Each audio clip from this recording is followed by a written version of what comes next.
Hello and welcome to Let's Talk Sport on YouTube, Facebook, in association with Sportskeeda.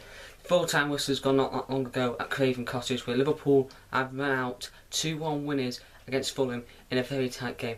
It was a game with very few chances in the first 25 minutes. It was a game that Liverpool had the upper hand in for the most part. They would get into the penalty area, but they weren't really quite creating that clear-cut goal-scoring opportunity, I think.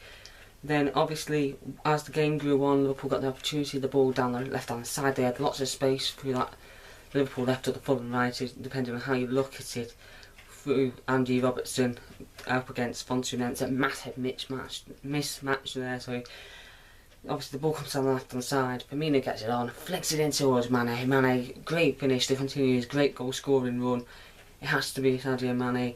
He's on the charge for the Golden Boot. He's after Aguero and he's level with Salah now. So that's going to be a big race for the Golden Boot there. Obviously, Fabinho, I thought he looked a little bit lethargic in the first half, a little bit tired, maybe he was still a bit leggy from Bayern Munich. I thought we were going to take him off in at half time and bring on Milner, but he didn't. He played actually fairly well in the second half, so I'll hold my hands up and say I made an error there.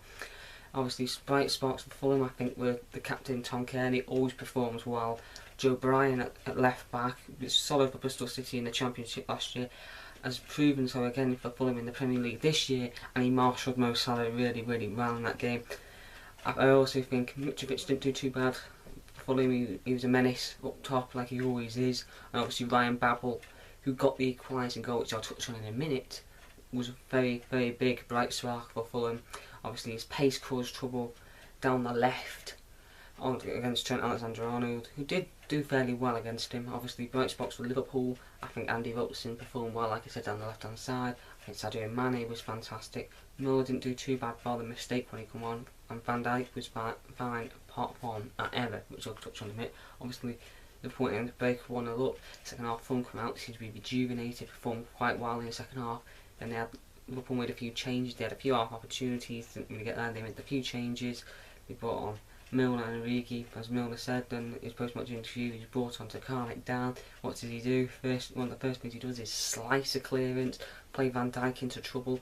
He nods it back, doesn't get enough on it. Alisson doesn't know whether to come or whether to stay. He decides to stay at home. Babel nicks in. Alisson not aggressive enough, puts the ball in the net. Fair play to Babel. Hands up, no celebration. Fair play to him. Great respect. Great to see the respect. Liverpool had to react then, and they did, and that's the critical part. They did react in the second half, in that period after going and conceding that opportunity. I think they did well together. They kept the ball controlled. They tried to play into the game, and obviously the ball come down, and the ball was into the box from Mane. Great chance comes in. Brought down by Rico, penalty all day long. Great play by Sadio Mane. He's my man of the match today for Liverpool because he was brilliant from first till last, not just because of the goal scoring and winning the penalty. Nervous minutes there. Up steps James Milner. Now Liverpool have not lost a game when he has scored. He steps up. Chance to make amends for that mistake. The fact that he can put Liverpool top of the table against his former club, 2 points clear ahead of his former club. This is a big opportunity. Steps up, beautiful penalty just down the middle. James Milner, calmness personified. Fantastic penalty. Liverpool held on for the rest of the game, kept it tight. There was another couple of scares from Fulham, but Liverpool held on for the most part. It was a solid performance. They're back to the top of the Premier League by 2 points, and that is all that matters. Okay, wasn't the best of performances overall, but I think Liverpool did well enough to get through this hurdle, since they've had a tough game in the week in Bayern Munich, and I think that against Bayern Munich, sorry, not in Munich, against Bayern Munich. I think that's what was telling at times in the game. Certain players were a bit tired, like I said. Fabinho seemed a bit lethargic in the first half, picked up a silly booking, did a foul moments later, could have gone. I think it would have been harsh for him to go. I think Matthew made the right call. And obviously you had players that were timing in the game. I thought Gini did fine. I thought he did well. Bobby Firmino did the pressing like he normally does. Was unlucky not to get on the score sheet at one point with that little flick. I think Fulham, if they can just get some momentum now, because that's 2-2-1 defeats. They lost to Chelsea 2-1, which was unfortunate. And then they've lost now to Liverpool 2-1. Again, unfortunate. They did play well for spells in this game, and Ryan Babel was the biggest bright spot for them, as well as Joe Bryan. So they're the two key Fulham players for me. Sadio Mane was the best player on the pitch for Liverpool. Robertson, very smart as usual. Milner did the job when he come on, apart from that little bit better.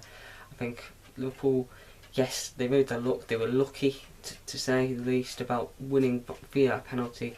But championship winning sides grind out results, and that's what Liverpool have done today. They ground out a result. They weren't convincing, but they did enough to get the 3 points and go top of the Premier League and put pressure on City, who have a game in hand and will play Fulham next. So if Fulham play like that against City in the spell they did in the second half against Liverpool, they've got a good chance of getting something against City. And Craven Cottage, they will have a bearing on this title race, and I do believe Liverpool and City will push each other to the wire. Match week 35 is going to be key when United play City. I think Liverpool got Spurs up next. They need to up the game, but they've got an international break now. They can rest all the players. I know some of them are on international duty, but most part they can just refresh themselves when they come back and then have it for Spurs. But overall, not a bad performance. Got 3 points, and that's all that matters. Liverpool top of the league. Liverpool top of the league.